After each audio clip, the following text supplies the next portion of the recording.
அதிகமாக லாபம் கொடுத்த படம்னா எந்த படம்? அதிகமாக லாபம் கொடுத்த படம்னு எடுத்திங்கன்னா அது ரொம்ப ஆச்சரியப்படுவீங்க. பிரதீப் ரங்கநாதர் படங்கள் தான். 2 படமும் பிரதீப் ரங்கநாதர் படமும் மிகப்பெரிய லாபம் கொடுத்த படங்கள். 35-40 கோடி அதான் ட்ரெயினில் எஸ்டிமேட் பண்ணுறாங்க. அடுத்தது அது மாதிரி 30-40 கோடி கொடுத்த படம் பார்த்தீங்கன்னா ரெட்ரோ. பட் ஆனால் ரெட்ரோவை பொறுத்த வரைக்கும் நீங்கள் பயங்கரமான ஒரு சக்ஸஸான ஒரு ப்ராஃபிட்டபிளான ஒரு வெஞ்சர்னு சொல்லும் போதும் ஆமாம், அதை சுற்றி ஒரு சின்ன ஒரு விஷயம் ஒன்று ஓடிட்டே இருக்கும் இல்லையா? இல்லை இது அவ்வளோ இல்லை வந்துட்டு இது நல்லா இருக்குது இப்படின்ற ஒரு டாக் ஒன்று இருக்குது. பேன் இண்டியன் ஃபிலிம்ஸில் வந்துட்டு காந்தாராவாக இருக்கட்டும், சர்ப்ரைசிங்காக லோக்காவாக இருக்கட்டும், என்ன ஒரு வருடமும் நமக்கு ஏதாவது ஒரு மலையாள படம் வந்து நம்மளை சர்ப்ரைஸ் பண்ணியிருந்தீங்களா? பர்சனலாக சொல்வேன், லோக்கா எனக்கு வந்து ஒரு ஆவரேஜ் படமாக தான் இருந்தது. எனக்கு அந்த ஃப்ளாஷ்பேக் போர்ஷன் தான் ரொம்ப பிடிச்சிருந்தது. அது பிறகு வந்ததுலாம் எனக்கு ரொம்ப ஆவரேஜாக okay fine one time watch அப்படின்னு நினச்சேன். ஆனால் திடீர்னு இவ்வளோ பெருசாக கொண்டாடுவாங்க, இண்டஸ்ட்ரி ஹிட்டாக மாறும் மலையாள சினிமாவுக்கு வரும்போது நம்மளுக்கே புரியல. காந்தாரோடைய சக்ஸஸ் தான் எனக்கு மிகப்பெரிய சர்ப்ரைஸ். அது வந்து 70 கோடி கிட்ட கலெக்ட் பண்ணும்போது நம்மளுக்கே பெரிய ஆச்சு. நான் பார்த்து அப்படியே லேகாக போன படம் காந்தாரா. பல இடங்களில் லேக் லாஸ்ட் 20 மினிட்ஸில் காந்தாரா ஒன்று கொடுக்கல. இது எப்பாவது வருமா அப்படின்னு பார்க்குறேன். இன்டர்வல் பாயிண்ட்னு ஒன்று வந்தது.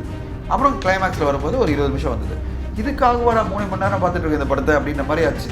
இதே தமிழில் வந்திருந்தா இந்த படத்தை நம்ம ரசிகர்கள் பெருசாக கொண்டாடிருப்போம். மீடியா ஸ்கொயர் நேயர்களுக்கு வணக்கம். நான் உங்கள் அஷ்ரஃப். இன்று நம்மோடு இருப்பது தயாரிப்பாளர்களின் மார்க்கண்டேயன் திரு தனஞ்சயன் அவர்கள். வணக்கம். வணக்கம். ஸோ இப்போ இந்த வருடத்தினுடைய அதாவது மேக்ஸிமம் ரெவன்யூ ஈட்டிய படம் அப்படின்னா நம்ம கூலின்னு எடுத்துக்கலாம் இல்லையா? பட் அதிகமாக லாபம் கொடுத்த படம்னா எந்த படம்? அதிகமாக லாபம் கொடுத்த படம்னு எடுத்திங்கன்னா அது ரொம்ப ஆச்சரியப்படுவீங்க. பிரதீப் ரங்கநாதர் படங்கள் தான். ஓகே. 2 படமும் பிரதீப் ரங்கநாதர் படமும் மிகப்பெரிய லாபம் கொடுத்த படங்கள். 35-40 கோடி அதான் ட்ரெயினில் எஸ்டிமேட் பண்ணுறாங்க. அடுத்தது அது மாதிரி 30-40 கோடி கொடுத்த படம் பார்த்தீங்கன்னா ரெட்ரோ. ஓகே. ரெட்ரோ மிகப்பெரிய ப்ராஃபிட்டபிள் படம் அப்படின்னு இண்டஸ்ட்ரி ஃபுல்லாக சொல்கிறாங்க. அடுத்ததான் மிகப்பெரிய வெற்றி எடுத்த படம் பார்த்திங்கன்னா அது வந்து டூரிஸ்ட் ஃபேமிலியெல்லாம் மிகப்பெரிய வணிக ரீதியில் மாபெரும் வசூலை கொடுத்த படம், அதாவது ப்ராஃபிட்டை கொடுத்த படம்னா அந்த படத்தை நம்ம சொல்லலாம். அது பிறகு நீங்கள் எடுத்திங்கன்னா கூலி படம் இந்த டெஃபினட்டாக வந்து சன் பிக்சர்ஸ்க்கு ஒரு வெற்றி படம் தான். ஏன்னா அவங்க பட்ஜெட்டுக்கும் அவங்களுடைய அண்டர்ஸ்டாண்டிங் எப்படி இருந்ததோ அதுக்கேற்ற மாதிரி அவங்க வெற்றி. தலைவன் தலைவி மிகப்பெரிய வெற்றி. இப்போ டாப் 10 படங்கள் எடுத்திங்கன்னா வெற்றிகரமான ப்ராஃபிட்டபிளான படம் எடுத்திங்கன்னா தலைவன் தலைவி ஒரு பெரிய வெற்றி. அடுத்ததாக குடும்பஸ்தன் படம். அந்த பட்ஜெட்டுக்கு அந்த படம் ஏர்ன் பண்ணி கொடுத்த ப்ராஃபிட் வந்து மிக பெருசு. ஸோ அந்த படம் ஒரு பெரிய வெற்றி படம். அதாவது இன்வெஸ்ட்மெண்ட் வெர்சஸ் ரிகவரின்னு பார்த்தீங்கன்னா மிகப்பெரிய வெற்றி படமாக குடும்பஸ்தன் வந்திருக்கு. மாமன் எதிர்பார்க்கவே இல்லை, அந்த படம் வந்து டர்ன் ஓவர் மாதிரி பெரிய வெற்றி அடைஞ்சது. அந்த படம் வந்தது. பைசன் அந்த படத்துடைய பட்ஜெட்டுக்கும் அந்த படத்துடைய கடைசியில் எந்த படம் ஏர்ன் பண்ண எல்லா ரெவன்யூக்கும் சேர்த்திங்கன்னா மிகப்பெரிய வெற்றி படம். அடுத்ததாக டாப் 10 படத்தில் பார்த்தீங்கன்னா ஆண்பாவம் பொல்லாதது அந்த படத்தோட இன்வெஸ்ட்மெண்ட்டுக்கும் அந்த படத்துக்கு வந்த ரிகவரிக்கும், அதாவது எவ்வளோ ரெவன்யூ வந்ததோ அந்த படம். இந்த 10 films dragon, retro, Dude, tourist family, கூலி, தலைவன் தலைவி, குடும்பஸ்தன், மாமன், பைசன், காலமாடன், ஆண்பாவம் பொல்லாதது. இந்த 10 படங்களும் தயாரிப்பாளருக்கு மிகப்பெரிய லெவலில் லாபத்தை சம்பாதிச்சு கொடுத்த படங்களா தமிழ் சினிமா சொல்லலாம். இதோட நிறைய படங்கள் இருக்குது. அதாவது 30 படங்கள் வெற்றி அடைஞ்ச படங்கள். ஆனால் டாப் 10 அதாவது ஒரு 8-10 கோடி மேலே ப்ராஃபிட் சம்பாதிச்சு கொடுத்த படங்கள் அப்படின்னு எடுத்திங்கன்னா இந்த படங்கள்லாம் சொல்லலாம். அந்த எக்ஸாக்ட் நம்பர் ப்ரொடியூசர் தான் தெரியும். ஆனால் ஒரு எஸ்டிமேட்டாக எல்லாரும் சொல்லப்படி இதெல்லாம் வந்து டாப் 10 படங்கள் சொல்லலாம். அது பிறகு நிறைய படங்கள் 3 கோடி 4 கோடி 2 கோடி எல்லாம் சம்பாதிச்சிருக்கு. அதெல்லாம் டாப் 30ல் வரும். 30 படங்கள் வெற்றி அடைஞ்ச படங்கள் நான் சொன்னேன்ல, அதில் மீதி 20 படங்கள் இருக்கும். ஆனால் இதெல்லாம் டாப் 10 படங்கள் விஷயம் வந்து. அதே மாதிரி இந்த வருடம் வந்துட்டு அஜித் சாரை பொறுத்த வரைக்கும் 2 படங்கள். இந்த 2 படங்களுமே நல்ல ஈர்ப்பு, நல்ல விமர்சன ரீதியாக நல்ல வெற்றி. அவருடைய அந்த ரெவன்யூ ஷேர் ஒன்று இருக்குல்ல சார், இது பிரமாதம். இப்போ பார்த்தீங்கன்னா இப்போது நீங்கள் டாப் 20 படம் எடுத்திங்கன்னா 2 படம் நான் சொன்னேன். டாப் 5 படங்களே 2 படம் இருக்குன்னு. ஒன்று வந்து 240 கோடி பண்ணது, இன்னொரு படம் 140 கோடி பண்ணதுன்னா கிட்டத்தட்ட 380 கோடி வந்து அவருடைய 2 படங்களும் கொடுத்துருக்கு. ஓகேங்களா? ஸோ அந்தளவு அவருடைய கான்ட்ரிபியூஷன் இருக்குது. ரஜினி சார் ஆல்ரெடி நம்ம பேசிட்டோம். இது 2 படமும் சேர்த்து 380 கோடி பெரிய விஷயம் தானே. ஆனால் இன்னும் பெரிய லெவலில் வந்திருக்க முடியும். அதோடைய இப்போது குட் பேட் அக்லி இன்னும் பெருசாக கலெக்ட் பண்ணிக்க முடியும். இன்ஃபேக்ட் நான் குட் பேட் அக்லி ஒரு 400 கோடி வரும் தான் எதிர்பார்த்தேன். அது வராது, எனக்கு ஒரு சின்ன கம்மியாக இருந்த மாதிரி தான். ஏன்னா அந்த படம் அவ்வளோ சூப்பரான ஒரு என்டர்டெய்னராக இருந்தது.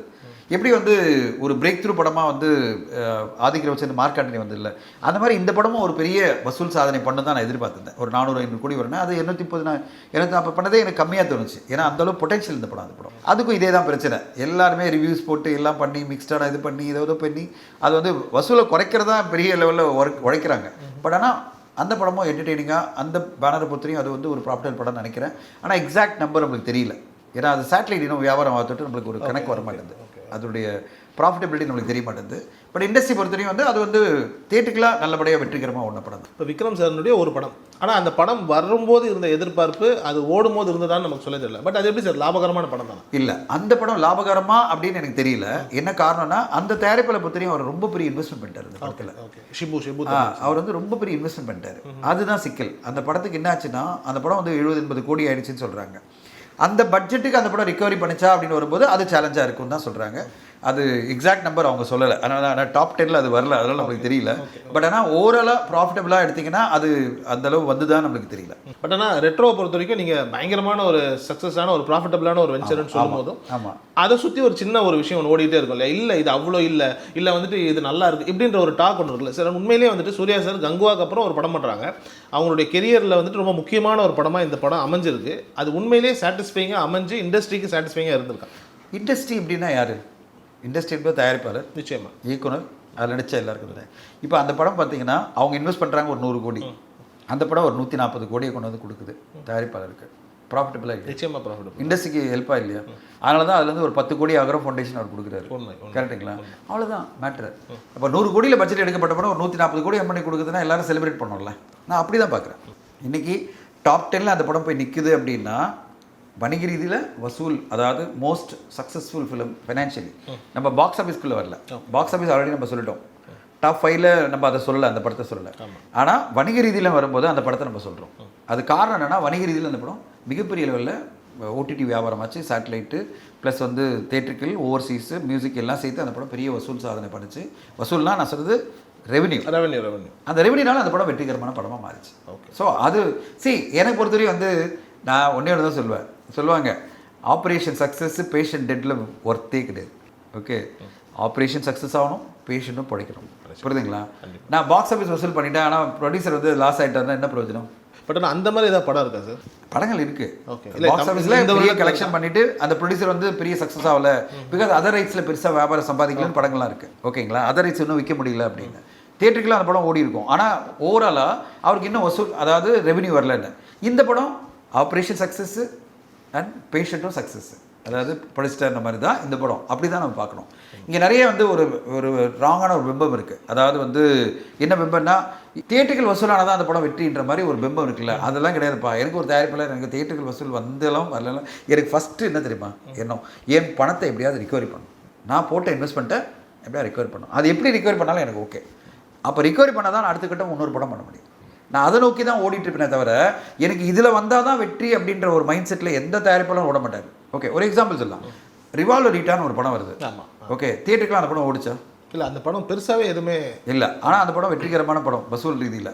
அதான் வசூல்னா வணிக ரீதியாக. ஏன்னா அந்த படத்தினுடைய சேட்டலைட் நல்ல வேலைக்கு போச்சு, டிஜிட்டல் நல்ல வேலைக்கு போச்சு, ஆல்மோஸ்ட் பிரேக் ஈவனை தாண்டி அந்த படம் வந்து அவங்க ப்ராஃபிட்டில் வந்துட்டாங்க. தியேட்டருக்குலாம் அவங்களுக்கு போனஸ், தியேட்டர்கள் ஓடி இருந்தேன்னா அவங்களுக்கு பெருசாக கிடச்சிருக்கும். தியேட்டர்கள் ஓடலன்னா ஓகே ஃபைன். ஓகே, பட் அவங்க லாஸ் ஆகிட்டாங்களா? இல்லை, அப்போ ஹாப்பியாக தான் இருக்காங்க. அவங்க ஹாப்பியாக இருக்காங்க. ஏன் ஹாப்பியாக இருக்காங்க? சேல் ஆகிடுச்சு, எல்லாம் சேல் ஆகிடுச்சு. இப்போ அந்த படத்தை எக்ஸாம்பிளாக வச்சுக்கிட்டிங்கன்னா, அப்போ மினிமம் கேரண்டி அந்த கீர்த்தி சுரேஷ் படம் மினிமம் கேரண்டி அந்த ப்ரொடியூசருக்கு வந்து அவங்க போட்ட பணத்தை கொண்டு வந்து கொடுத்துச்சா இல்லை? இத்தனைக்கு 3 வருஷம் அந்த படம் ப்ரொடியூஸ் பண்ணியிருக்காங்க. செலவு அவ்வளோ இன்ட்ரெஸ்ட் காஸ்ட்டே வந்திருக்கும், வட்டி காஸ்ட்டு. ஆனால் அதை தாண்டி அந்த படம் ப்ராஃபிட் படமாக மாறிச்சா இல்லை தயாரிப்பாளருக்கு? நான் சொல்கிறது 30 படத்தில் அதுவும் இருக்கும். நான் 30 படம் சொன்னேன். தமிழ் சினிமாவில் வெற்றி அடைஞ்ச படங்கள், கமர்ஷியலாக வெற்றி அடைஞ்ச படம் நம்ம டாப் 10 தான் பேசணும். அதில் அந்த படமும் இருக்கும். அப்போது வணிக ரீதியில் அந்த படம்லாம் எங்கே ஓடிச்சு அப்படின்னா என்ன அர்த்தம்? ஓடிச்சுன்னா என்ன ஓடிச்சு பற்றி பேசுகிறேன்? நீங்கள் ஓடிச்சுன்னு எதை பற்றி பேசுகிறீங்க? தியேட்டரில் ஓடுனது மட்டும் பேசிட்டு இருக்கீங்க. அப்படி இல்லை. அந்த படம் சேட்டலைட் நல்ல வேலைக்கு போச்சு, டிஜிட்டல் நல்ல வேலைக்கு போச்சு, மியூசிக் நல்ல வேலை போச்சு, மேட்ரு ஓவர். தயாரிப்பாளர் ஜெயிச்சிட்டார்ல. அவர் தியேட்டருக்குலாம் ஜெயிச்சிருந்தா சந்தோஷப்பட்டிருப்பாரு. அது எக்ஸ்ட்ரா ஒரு நல்லா வந்திருக்கும். வரலன்றது அன்ஃபார்ச்சுனேட். ஸோ இது எல்லாமே இப்போது ஒரு உதாரணம் சொல்கிறேன், இன்னொரு உதாரணம் சொல்கிறேன். ரிலீஸ்க்கு முன்னாடி டூரிஸ்ட் ஃபேமிலி படத்தை கம்மியான விலைக்கு தான் அவங்க சேட்டலைட் டிஜிட்டல் விற்றுட்டாங்க. அவங்க ஒரு 8-9 கோடி எடுத்தாங்க. ஒரு 10 கோடிக்கு வந்து தேட்டரில், அதாவது சேட்டலைட் டிஜிட்டலில் விற்றுட்டாங்க அவங்க. ஏன்னா அவங்கள பொறுத்தவரை என்ன நினச்சாங்க, நம்ம ஒரு 10 கோடியில் எடுக்கிறோம், 10 கோடி சேட்டலைட் டிஜிட்டல் வந்துருச்சு, நம்ம பாட்டு ரிலீஸ்க்கு போகலாம். அவங்க வந்து இவ்வளோ பெரிய வெற்றி அடையணும் அவங்க நினச்சி பார்க்கல. கரெக்டுங்களா? உண்மை. ஆக்சுவலி ரிலீஸ்க்கு பிறகு அவங்க விற்று தான் வச்சுங்களேன் 20 கோடி மேலே கிடச்சிருக்கும். கண்டிப்பாக டபுள் த ப்ராஃபிட் ஆகிருக்கும். ஆனால் அந்த டைமில் அவங்க மனசு எப்படி இருக்கும்? ரிஸ்க் எடுக்க வேணாம் எதுக்கு அப்படின்ற மாதிரி. நம்மளுக்கு போட்ட 10 கோடி வந்துச்சுப்பா, சேட்டலைட் டிஜிட்டல் வித்தாச்சு, இப்படி தான் எல்லாருமே பண்ணுறாங்க.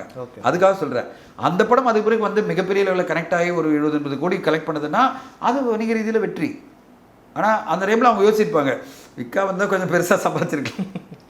ஏன்னா அந்த டைமில் எல்லாரும் போட்டி போட்டிருப்பாங்க அந்த படம் வேணும்னு சொல்லிட்டு. கண்டிப்பாக. அதான் சினிமாவோட யதார்த்தம் அதுதான். ஆனாலும் அவங்க இப்படி தான் பார்ப்பாங்க, ரிவால்வ் மாதிரி சுச்சுவேஷன் பார்ப்பாங்க. ஒருவேளை ஓடலன்னா கண்டிப்பாக வானான்னு சொல்லிடுவாங்களே. நிச்சயமாக. இப்போ 10 கோடி கேட்டாங்க, நான் 20 கோடி கேட்டேன் டூரிஸ்ட் ஃபேமிலிக்கு. அப்போ வந்து அவங்க வானா சொல்லியிருந்தா வச்சுங்களேன், 20 கோடி கொடுக்க முடியாது சார். அப்போ வானா படத்தை வானா சொல்லியிருந்தாங்கன்னா நாளைக்கு என்ன இருக்கும் என் சுச்சுவேஷனு? எல்லாமே போயிருக்கும் இல்லையா? ரிவால்வர் ரேட்டை மாதிரி ஓடாமல் போயிருந்தேன்னா நான் எங்கே போயிருப்பேன்? எதுவுமே எல்லாம் போயிருப்பேனா இல்லையா? ஸோ அவங்க ஸ்மார்ட்டாக ரிவால்வர் ரிட்டாக்கு ரிலீஸ்க்கு முன்னாடி எல்லாத்தையும் விற்றுட்டாங்க. படம் ஓடனால பிரச்சனை இல்லை, சரி ஓகே ஃபைன், நமக்கு பற்றியும் காஸ்ட் வந்துடுச்சு, ஒரு குறைந்தபட்சம் ஒரு நஷ்டம் இல்லாமல் போயிட்டோம், போகிறோம், அவ்வளோதான், அடுத்த கட்ட வேலையை பார்ப்போம், இன்னொரு படம் பண்ணுவோம் அப்படின்னு போயிட்டாங்களா இல்லையா?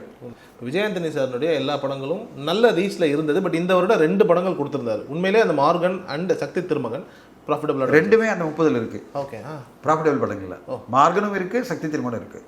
ரெண்டுமே வெற்றிகரமான படம்.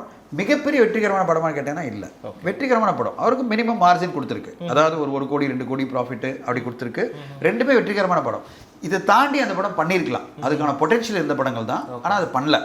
ஸோ நானும் அவர்கிட்ட அதான் சொல்லிட்டே இருப்பேன், சார் உங்கள் படங்கள்லாம் மினிமம் கேரண்டி வெற்றிகரமான படமாக போயிட்டுருக்கு, ஆனால் மிகப்பெரிய வெற்றிகரமான படமாக அமையணும், 2026 அது அமையணும் எதிர்பார்க்கலாம். நிச்சயமாக சார். ஆனால் இந்த வருடங்களில் வந்துட்டு இப்போ எதிர்பார்த்து இந்த படங்கள்லாம் வந்துட்டு நஷ்டம்னு வச்சுக்கலாம், இல்லை பெருசாக போகலன்னு வச்சுக்கலாம், அப்படிங்கிற படங்கள்லாம் நீங்கள் என்ன சொல்லுங்கள்? இல்லை, அப்படிலாம் வந்து நிறைய சிறிய பட்ஜெட் படம் தான் சொல்ல முடியும். நம்ம பெரிய பட்ஜெட் படத்தை பற்றி ஆல்ரெடி நிறைய சொல்லிட்டோம். சரி, நிறைய பெரிய பட்ஜெட் படம் எதிர்பார்ப்பல. ஃபார் எக்ஸாம்பிள், நான் மதராசி படம் வந்து எனக்கு ரொம்ப பிடிச்சது. நான் ஒரு 200 கோடி படம் 250 கோடி படம் எதிர்பார்த்தேன்.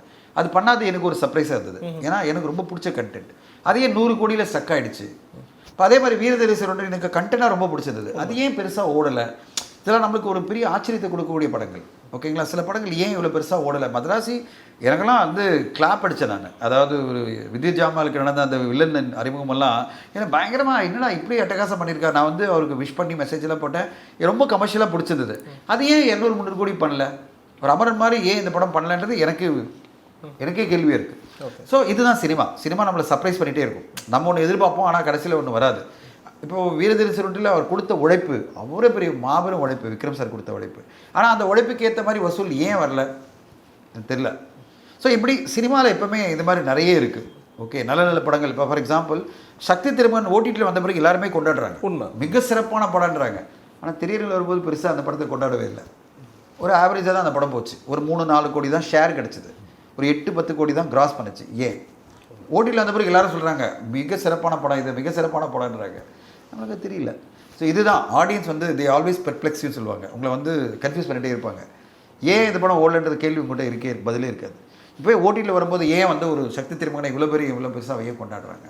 பேன் இண்டியன் ஃபிலிம்ஸில் வந்துட்டு காந்தாராவாக இருக்கட்டும், சர்ப்ரைசிங்காக லோக்காவாக இருக்கட்டும், என்ன ஒரு வருடமும் நமக்கு ஏதாவது ஒரு மலையாள படம் வந்து நம்மளை சர்ப்ரைஸ் பண்ணிடுதுன்னு வைங்களேன். இதனுடைய வருகை இந்த டைமில் எப்படி சார் இருந்தது? இப்போது தொடர்ந்து இருக்க தான் போகுது. அடுத்த வருஷமும் நிறைய பேன் இண்டியா படங்கள் வருது, நம்ம பார்த்துட்டு தான் இருக்க போகிறோம். ஆனால் பேன் இண்டியா படங்கள் அப்படின்றத விட அந்த ரீஜனுக்கான படம் தான் இது. இப்போ நீங்கள் பார்த்தீங்கன்னா வேம்பயர்ன்றது நம்மளுக்கு தெரியாத ஒரு விஷயம் தான். லோக்கா அவங்க பேன் இண்டியா படமாக இங்கே கொண்டு வரல, அவங்க மலையாள படமாக இங்கே டப் பண்ணி அவங்க ரிலீஸ் பண்ணாங்க. ஆனால் அந்த படம் எப்படி கிளிக் ஆச்சுன்றது காரணமே ஒரு ஹைப் ஒன்று வந்துருச்சு. அது வந்து பெரிய வசூல் மலையாளத்தில் அப்படின்னு வந்தோடனே ஆடியன்ஸ் எல்லாருமே இங்கேயும் பார்க்க ஆரம்பித்தாங்க. ஒரு 25 கோடி இந்த படம் கலெக்ட் பண்ணி கொடுத்துச்சு. காந்தாரோடைய சக்ஸஸ் தான் எனக்கு மிகப்பெரிய சர்ப்ரைஸ். அது வந்து 70 கோடி கிட்ட கலெக்ட் பண்ணும்போது நம்மளுக்கே பெரிய ஆச்சரியம். தமிழ்நாட்டில் இந்த வருஷம் 70 கோடி கலெக்ட் பண்ண ஒன்றாவது முக்கியமான படம் பார்த்தீங்கன்னா அது. தமிழ்நாட்டில் 70 கோடின்றது that's equal to tourist family. தமிழ்நாட்டில் 70, அதாவது டூரிஸ்ட் ஃபேமிலி தாண்டி டூரிஸ்ட் ஃபேமிலி 65 கோடி தான் பண்ணியிருக்கு. இந்த படம் வந்து 70 கோடி பண்ணியிருக்கு. எப்படி பண்ணுச்சு? ஒரு மேஜிக். என்னாச்சுன்னா காந்தாரா ஏதோ ஒரு வகையில் ஒரு எமோஷனை உருவாக்கிடுச்சு மக்கள் மத்தியில். அப்புறம் அந்த ரிலீஸ் இதில் வேறு காம்படிஷனே இல்லை, அந்த படம் அப்படியே சஸ்டெயின் பண்ணி ஒரு 70 கோடி கொண்டு வந்து கலெக்ட் பண்ணிடுச்சு. பெரிய வெற்றிகரமாக அந்த டிஸ்ட்ரிபியூட்டருக்குலாம் அமைஞ்சது. இன்ஃபேக்ட் அந்த படத்தை 30 கோடி டிஸ்ட்ரிபியூட்டர் வாங்கும்போது நான்லாம் பயந்துட்டேன். நான் சொன்ன பல பேர்கிட்ட என்ன சார் ரொம்ப ரிஸ்க் எடுக்கிறீங்கன்னு. ஆனால் கடைசியில் அவங்க ஜெயிச்சிட்டாங்க. அந்த படம் வெற்றிகரமாக சக்ஸஸ் பண்ணிச்சு. காரணம் பார்த்தீங்கன்னா ஏதோ ஒரு மேஜிக், அந்த டிவோஷனல் ஃபீல் வந்து மக்கள் மத்தியில் போய் ரீச் ஆகிடுச்சு. எனக்கு 2 படமே பர்சனலாக சொல்வேன், லோக்கா எனக்கு வந்து ஒரு ஆவரேஜ் படமாக தான் இருந்தது.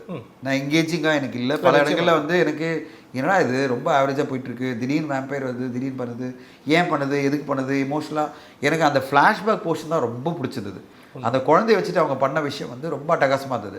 அது பிறகு வந்ததுலாம் எனக்கு ரொம்ப ஆவரேஜாக okay fine one time watch அப்படின்னு நினச்சேன். ஆனால் திடீர்னு இவ்வளோ பெருசாக கொண்டாடுவாங்க, இண்டஸ்ட்ரி ஹிட்டாக மாறும் மலையாள சினிமாவுக்கு பண்ணும்போது நம்மளுக்கே புரியல, நம்ம லைக்கிங் வேறவோ அப்படின்னு நம்ம நினைப்போம். அடுத்ததாக காந்தாரா பண்ணும்போது நான் பார்த்து அப்படியே லேகாக போன படம் காந்தாரா. பல இடங்களில் லேக். அது வந்து எப்படா கூஸ்பம் மூமெண்ட் வரும் வெயிட் பண்ணியிருந்தேன் அந்த படத்தில். தெரியுமா உங்களுக்கு? நான் கூஸ்பம் மூமெண்ட் எப்போ வர வெயிட் பண்ணுறேன். ஏன்னா அந்த படம் ஒரு கூஸ்பம். லாஸ்ட் 20 மினிட்ஸில் காந்தாரா ஒன்று கொடுக்கல, இதில் எப்பாவது வருமா அப்படின்னு பார்க்குறேன். இன்டர்வல் பாயிண்ட்லாம் ஒன்று வந்தது. அப்புறம் கிளைமேக்ஸில் வரும்போது ஒரு 20 நிமிஷம் வந்தது. இதுக்காகவாடா 3 மணி நேரம் பார்த்துட்டு இருக்கேன் இந்த படத்தை அப்படின்ற மாதிரி ஆச்சு. இதே தமிழில் வந்திருந்தா இந்த படத்தை நம்ம ரசிகர்கள் பெருசாக கொண்டாடிக்க மாட்டாங்க. லோக்கா வந்ததுன்னா தமிழில் இந்த படத்தை பெருசாக கொண்டாடிக்க மாட்டாங்க. இதே காந்தாரா இங்கே வந்ததுன்னா என்னடா இதெல்லாம் பண்ணிட்டு இருக்கான், டிவோஷனல் வச்சுட்டு இதெல்லாம் பண்ணிட்டு இருக்கான் அப்படின்வாங்க. ஓகேங்களா. ஆனால் இதே ஒரு கன்னட படமாக வரும்போது அதுவும் அதோடைய பிராண்ட் ஒன்று காந்தாரம் வரும்போது அதை பார்த்து கொண்டாடுறாங்க. ஆடியன்ஸ் எப்போவுமே அப்படி தான், எப்போவுமே சொல்லுவாங்கள்ல இக்கரைக்கு அக்கறை பச்சை தான். ஓகேங்களா. நம்ம எப்போவுமே அடுத்த வீட்டு ஆளுங்க தான் ரொம்ப அழகாக தெரிவாங்க நம்மளுக்கு. அடுத்த வீட்டு பொருள் தான் நம்மளுக்கு ரொம்ப அட்ராக்டிவாக இருக்கும். இது வந்து நம்மளால் ஒன்றும் பண்ண முடியாது. இது வந்து நம்முடைய என்ன சொல்கிறது, நம்ம உணர்வுபூர்வமாக அப்படி தான் இருப்போம். ஜெனரலாக நம்ம கூட இருக்கிறத அப்ரிஷியேட் பண்ண மாட்டோம். நம்ம கூட இருக்கிற மறதிகளை நம்ம வந்து மதிக்க மாட்டோம். வெளியாளுங்களை பயங்கரமாக மதிப்போம். இது நம்ம உணர்வுபூர்வமாக இதான் வாழ்க்கை, கடந்து தான் போகணும். நிச்சயமாக ஒரு நிறைவாக வந்துட்டு ஆல்மோஸ்ட் 2025 வந்துட்டு சின்ன ட்ரைனஸ் இருந்தால் கூட ஒரு மாதிரியான ஒரு பாசிட்டிவான இயர் தான். பட் 2026 ஸ்டார்ட் ஆகும்போதே நமக்கு வந்துட்டு ஒரு பேங்க் இருக்குது. அது பராசக்தியாக இருக்கட்டும், ஜனநாயகனாக இருக்கட்டும். நீங்கள் எப்படி எதிர்பார்க்குறீங்க? பயங்கர பேங்காக எதிர்பார்க்குறேன். இன்ஃபேக்ட் வந்து என்னுடைய எதிர்பார்ப்பே வந்து பார்த்தீங்கன்னா 2025 ஒரு மிக்ஸ்டான ஒரு இயர். பல வெற்றிகளும் பார்த்துருக்கோம், பல தோல்விகளும் பார்த்துருக்கோம், அன்எக்ஸ்பெக்டட் தோல்விகளும் பார்த்துருக்கோம், பெரிய வெற்றிகள் வர வேண்டிய விஷயத்தையும் மிஸ் பண்ணியிருக்கோம். அதை தாண்டி ஒரு வருஷம் வந்து ஒரு சின்ன ட்ராப் ரெவென்யூவில் ஒரு 13% ரெவென்யூ கம்மியாக இருக்குது. பாக்ஸ் ஆஃபீஸில் லாஸ் வந்திருக்கு. இந்த வருஷத்தில் ஒரு 330 கோடி ரூபாய் லாஸ் ஆகிருக்கு இண்டஸ்ட்ரிக்கு. ஆனால் இதை மீறி பல பாசிட்டிவான விஷயங்கள் இருக்குது. 2026 ரொம்ப ப்ராமிசிங்காக இருக்குது. காரணம் வந்து ஜனவரியே வந்து பெரிய பெரிய படங்கள்லாம் வருது. அதாவது ஒரு ஜனநாயகனுக்கு இருக்கிற எதிர்பார்ப்பு நானே சொன்னேன், இப்போ அவ்வளோ பெரிய எதிர்பார்ப்பு இருக்குது. அடுத்ததாக வந்து பராசக்தி பற்றி சொல்ல வேணாம், பெரிய லெவலில் ஒரு மல்டி ஸ்டார் காஸ்ட் நம்ம பார்க்குறோம். பராசக்தியோட வெற்றி பல மல்டி ஸ்டார் படங்களை உருவாக்கும். பல மல்டி ஸ்டார் ஒத்துப்பாங்க, இந்த மாதிரி படம் பண்ணுறதுக்கு ஒத்துப்பாங்க. அதுக்கு இந்த வெற்றி வந்து மிக முக்கியமாக இருக்குது. என்னை பொறுத்தவரையும் பராசக்தி மிகப்பெரிய வெற்றி அடைஞ்சதுன்னா இந்த மாதிரி படைப்புகள் பல வரும். அப்போ வேல்பாரி எடுக்கிறது ரொம்ப ஈஸியாக மாறும். ஏன்னா வேல்பாரின்றது ஒரு ஹீரோட படம் கிடையாது, பல ஹீரோக்கள் படம் தான் வந்து வேல்பாரி கதையை படிச்சிங்கன்னா, இப்போ நம்ம எதுக்காக சொன்னால் வேல்பாரின்றது ஒரு 1000 கோடியில் எடுக்கப்பட்ட படம் வச்சுங்களேன், பல ஹீரோக்கள் நடிச்சது தான் பண்ண முடியும். இப்போ ராமாயண படத்தில் பார்த்தீங்கன்னா அத்தனை பேர் நடிக்கிறாங்க. யஷ் வில்லனாக நடிக்கிறாரு, ராவண்ணா. இவர் வந்து ரன்பீர் கபூர் வந்து ராம் நடிக்கிறாரு, சாய் பல்லவி ஹீரோ நடிக்கிறாங்க. அது தவிர பல பேர், சன்னி தேவல் இதுவாக நடிக்கிறாரு, அது நடிக்கணும். அப்பா என்னடா இது, இந்த ராமாயணம் போய் பார்க்கணும் போல இருக்கே அப்படின்னு நினைக்கிறதா இல்லையா? அந்த மாதிரி வேல்பாரியில் எத்தனை ஆர்டிஸ்ட் வருவாங்கன்னா எப்படி வருவாங்க? நான் வேல்பாரியில் எக்ஸாம்பிள் சொல்கிறேன். ஒரு மல்டி ஸ்டார் வெற்றி அடைஞ்சதான். அப்போது அப்படிப்பட்ட ஒரு மல்டி ஸ்டாரராக வர இந்த படம் பராசக்தி மிகப்பெரிய வெற்றி அடையணும். அது வந்து ஒரு சொல்லுவாங்க, it will set the trend for Tamil cinema. நான் எதிர்பார்த்துட்டு இருக்கேன் ஒரு மிகப்பெரிய ட்ரெண்ட் செட்டராக பராசக்தி மாறும்னு. ஜனநாயகன் சொல்லவே வேணாம், அது மிகப்பெரிய வெற்றி படமாக தான் மாறப்போகுது. காரணம் வந்து அது ஒன் லாஸ்ட் டைம் நம்ம தளபதி வந்து ப்ரீ ஸ்க்ரீனில் பார்க்க போகிறோம். ஸோ இந்த பிகினிங்கே இவ்வளோ பெரிய ஒரு வெற்றிகரமான மாதம் ஆரம்பிக்கும் போது இந்த ஹோல் இயரும் அந்த மாதிரி தான் இருக்கும். நான் ஒரு பாசிட்டிவாக ஒரு விஷயம் ஆரம்பிச்சு வச்சுங்களேன், மிகப்பெரிய பாசிட்டிவாக மாறிடும். எப்பவுமே ஒரு இயர் அப்படி தான். ஒரு இயர் ஆரம்பிக்கும் போதே ஒரு வெற்றிகரமான வருஷம், எல்லாமே வெற்றின்னா வச்சுங்களேன், ஃபுல் இயரும் அந்த மாதிரி அடித்து தம்சம் பண்ணிடும். நம்ம பார்க்க தான் போகிறோம், பல விஷயங்களை பார்க்க போகிறோம். ஜெயிலர் 2 பற்றி சொல்ல வேணாம், மிகப்பெரிய எதிர்பார்ப்பில் இருக்குது. அப்படியே வரிசையாக பல நடிகர்கள் நடித்த படங்கள்லாம் எதிர்பார்ப்பில் இருக்குது. கருப்பு பற்றி நம்ம பேசணும், கருப்பு வந்து பெரிய எதிர்பார்ப்பில் இருக்குது. இப்படி எல்லா படங்களுமே வணிக ரீதியில் வெற்றி அடைஞ்சு இந்த நான் சொன்னல இந்த மாதிரி லாஸ், இந்த மாதிரி வந்து டர்ன் ஓவர் கம்மியாக வர இண்டஸ்ட்ரி டக்குன்னு ஒரு பெரிய அப்ஸ்விங்கில் வந்து 2026 வெற்றிகரமான விஷயமா மாற்றும் தான் நான் எதிர்பார்த்துட்ருக்கேன். பார்க்கலாம். ஜனவரி 9ஆம் தேதி படம் பார்த்துட்டு நான் சொல்கிறேன், ஜனநாயகன் பார்த்துட்டு பேசலாம். அது பிறகு வந்து பராசக்தி பார்த்துட்டு பேசலாம். அப்படியே விஷயம் எப்படி போகுதுன்றதை பற்றி பேசுவோம். ஆனால் எனக்கு பெரிய நம்பிக்கையோடு தான் நான் காத்துட்ருக்கேன். 2026 ஒரு மிக சிறப்பான வருடமாக உங்களுக்கு எனக்கு பார்க்குற எல்லாருக்கும் அமையும் தான் எதிர்பார்த்துட்டு. நிச்சயமாக 2026 மிகப்பெரிய ஒரு வருடமாக எல்லாருக்குமே அமையணும். ரொம்ப நன்றி சார் நேரத்துக்கு. தேங்க்யூ.